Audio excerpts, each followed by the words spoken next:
The Taliban said Thursday they were close to forming a new government as dozens of women held a rare protest for the right to work under a new regime that faces enormous economic hurdles and deep public mistrust. The Islamist militants, who have pledged a softer brand of rule than during their brutal reign of 1996 to 2001, must now transform from insurgent group to governing power. The announcement of a cabinet, which two Taliban sources told AFP may take place on Friday following afternoon prayers, would come just days after the chaotic pullout of U.S. forces from Afghanistan, ending America's longest war with an astounding military victory for the Islamist group. In one of the most symbolic moments since the takeover of Kabul on August 15, the militants paraded Wednesday some of the military hardware they had captured during their offensive, even flying a Black Hawk helicopter over Kandahar, their movement's spiritual heartland. Now, all eyes are on whether the Taliban can deliver a cabinet capable of managing a war-wracked economy and honor the movement's pledges of a more inclusive government.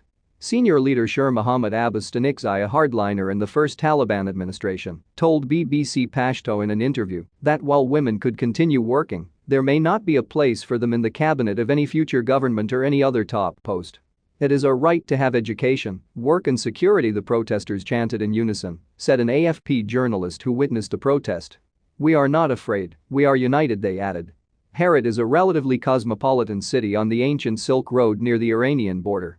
It is one of the more prosperous in Afghanistan, and girls have already returned to school there. One of the organizers of the protest, Basira Taheri, told AFP she wanted the Taliban to include women in the new cabinet. We want the Taliban to hold consultations with us, Taheri said. We don't see any women in their gatherings and meetings. Among the 122,000 people who fled Afghanistan in a frenzied US-led airlift that ended on Monday was the first female Afghan journalist to interview a Taliban official live on television. Speaking to AFP in Qatar, the former anchor for the Tolo news media group said women in Afghanistan were in a very bad situation. I want to say to the international community, please do anything you can for Afghan women, Beheshta Arghand said. Women's rights were not the only major concern in the lead-up to the Taliban's announcement of a new government.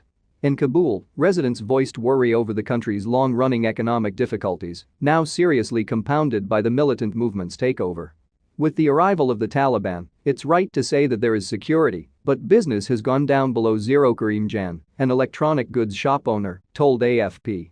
The United Nations warned earlier this week of a looming humanitarian catastrophe in Afghanistan as it called to ensure that those wanting to flee the new regime still have a way out. On Wednesday, a Qatar Airways flight landed at the trashed airport in Kabul, a first step towards getting the facility back up and running as a crucial lifeline for aid.